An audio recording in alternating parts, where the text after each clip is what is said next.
Salut et bienvenue dans le tout premier podcast de Smart English, 5 minutes d'anglais smart.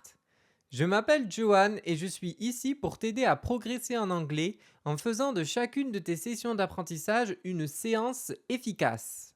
Avec mon expérience de polyglotte depuis une dizaine d'années maintenant, puisque je parle le français, l'anglais, l'espagnol, l'italien, le portugais et le japonais, j'ai bien vu que pour apprendre une langue, bosser comme un acharné n'est pas une solution efficace pour avoir des résultats sur le long terme. Il faut apprendre de façon plus intelligente, donc smart, en exploitant le potentiel de ton cerveau, en connaissant notamment comment il fonctionne et en mettant en pratique ce qui est le plus efficace pour lui. C'est la raison pour laquelle j'ai créé Smart English, où je te partage mes meilleurs conseils et ressources pour que tu progresses beaucoup plus rapidement, notamment grâce à des techniques du cerveau, des techniques neuroscientifiques. Je vais t'expliquer un peu plus en détail celles qui seront utilisées dans ce podcast, mais d'abord, pourquoi 5 minutes d'anglais? Déjà parce qu'on est tous des champions ou des championnes de la procrastination. Toutes les excuses sont bonnes pour faire l'impasse sur ta session d'anglais. J'ai pas le temps, j'ai pas l'énergie, j'ai pas la motivation, j'ai pas l'argent. Avec 5 minutes d'anglais, plus d'excuses puisqu'on se retrouve que 5 minutes chaque semaine. Et 5 minutes, ça se met facilement en plus dans ton emploi du temps. En voiture, au sport, à la maison, devant une tasse de café, dans les transports. Mais 5 minutes aussi parce que le cerveau fonctionne mieux avec des petites sessions d'apprentissage régulières plutôt qu'avec de longues heures où tu t'épuises et finis par ne plus rien retenir parce que tu as le cerveau complètement en feu.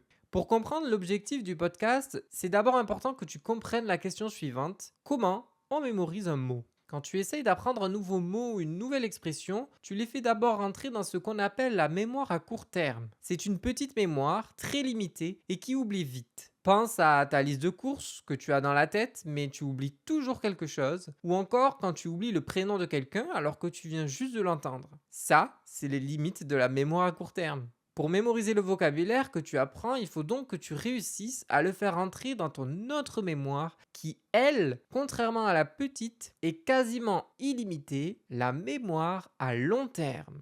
Apprendre rapidement et efficacement, c'est donc utiliser les meilleures méthodes pour faciliter le passage de la petite à la grande mémoire et c'est toute la valeur que je t'apporte avec Smart English. Pour faciliter le passage de la petite à la grande, il faut comprendre comment le cerveau, cette fois-ci, mémorise un mot ou une expression. Et pour ça, je vais te demander d'imaginer la mémoire comme une toile d'araignée. Si la toile n'a que quelques fils, elle est fragile et le mot peut vite s'échapper. Mais plus il y a de fils tissés autour de la toile, plus la toile devient solide et plus tu as de chances de capturer et de retenir le mot efficacement dans ta mémoire à long terme. Et ces fils, ça peut être du son, des images, des émotions, du contexte, des sensations, etc. Avec ce podcast, je vais te donner des fils très solides pour mémoriser le nouveau vocabulaire rapidement. J'ai d'ailleurs fait une vidéo et un article un peu plus détaillé sur le fonctionnement de la mémoire, donc si jamais ça t'intéresse, je te mets les liens en description de la vidéo ou tu peux les retrouver sur le site smartenglish.fr.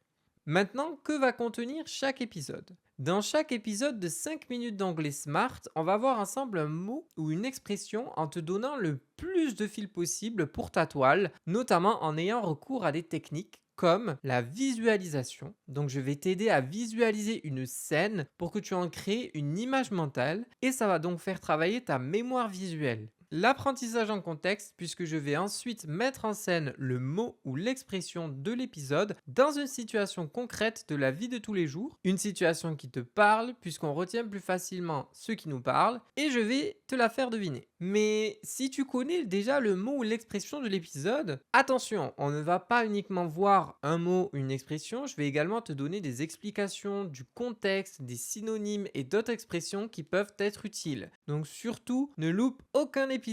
Peut-être que des fois tu connaîtras le mot ou l'expression du titre de l'épisode, mais pas forcément les synonymes ou les explications qui, elles, permettront de renforcer encore plus ta mémorisation et d'enrichir ton vocabulaire. Tu pourras également télécharger la fiche PDF récapitulative, l'audio et les flashcards pour chaque épisode. Les liens sont en barre d'infos ou tu peux les retrouver sur mon site smartenglish.fr, pareil dans la rubrique podcast. Et par rapport aux flashcards, justement, c'est une autre technique, celle de la répétition espacée, qui part du principe que pour retenir un mot ou une expression, il faut le revoir plusieurs fois pendant plusieurs jours. Et quand on utilise les flashcards tous les jours, même juste 5 minutes, ça te permet en un coup d'œil de voir ce que tu as retenu, ce que tu dois revoir et ensuite à chaque fois, au fur et à mesure, de rajouter de nouvelles cartes, de nouveaux mots à apprendre. Et donc tu t'en doutes, associé aux autres techniques de l'épisode, ça t'aidera à mémoriser le vocabulaire encore plus rapidement et efficacement et tout ça en 5 minutes chaque semaine.